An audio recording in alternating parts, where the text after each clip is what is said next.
воскресенье канал Белсат выпустил расследование о гражданине Республики Беларусь Кузнецове Максиме Викторовиче 81 года рождения, в котором, среди прочего, был сделан ложный вывод о том, что я, Александр Азаров, воспользовался служебным положением представителя по восстановлению законности и правопорядка для удаления информации об агенте Губопика в обмен на удаление ложной информации на меня самого. Меня и всех сотрудников Байпол искренне удивил такой неожиданный вывод уважаемого белорусами канала. Сегодня, внимательно проанализировав расследование, мы заметили, как в правду вплетается ложь, представленная, видимо, анонимным источником и, судя по всему, не случайно.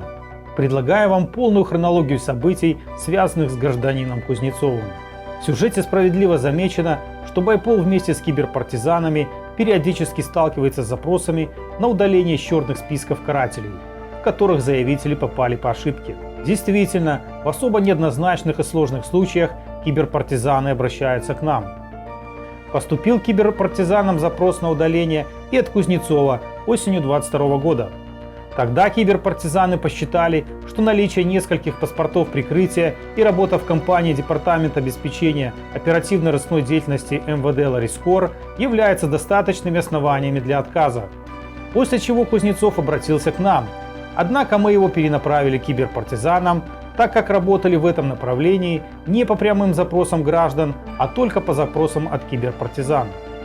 В ответ Кузнецов начал записывать какие-то оскорбительные видео, однако у нас не было и нет времени следить за всеми эмоциональными высказываниями, угрозами и фейками в наш адрес. Кузнецов подошел ко мне лично во время одного из массовых мероприятий в Варшаве и предложил встретиться, чтобы убедить меня в своей непричастности. И хотя манера его речи вызывает вопросы, я услышал некоторые факты, которые заставили меня засомневаться в первоначальном решении. При встрече он подробно рассказал факты своей биографии, которые в дальнейшем были проверены Байпол. Там же на встрече, еще до проведения расследования, я попросил его по-мужски убрать из публичного пространства клевету и негативные эмоциональные высказывания в мой адрес, которые он записывал с целью привлечь мое внимание. В результате проведенной проверки в отношении Кузнецова информация о возможной причастности его к преследованию либо репрессиям жителей Беларуси по политическим мотивам не получена. Хотелось бы отметить, что документы прикрытия изготавливались агентом, работающим не только по политическим, но и по реальным уголовным делам. Разбои, грабежи, убийства, наркотики и так далее. То же самое касается и работы в компании прикрытия Ларискор. Так платили всем агентам, а не только политическим. Важная деталь.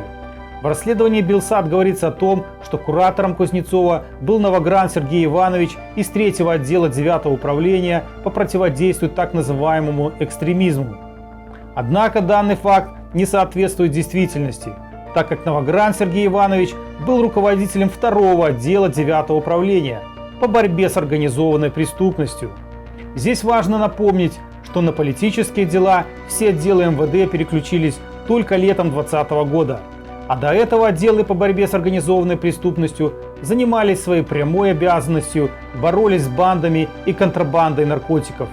Хотелось бы добавить, что агентов используют все правоохранительные органы и спецслужбы мира.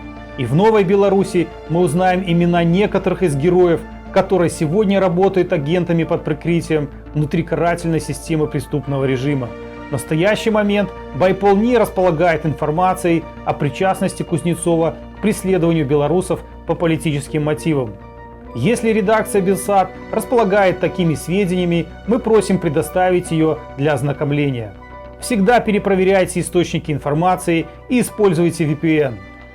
Живе Беларусь!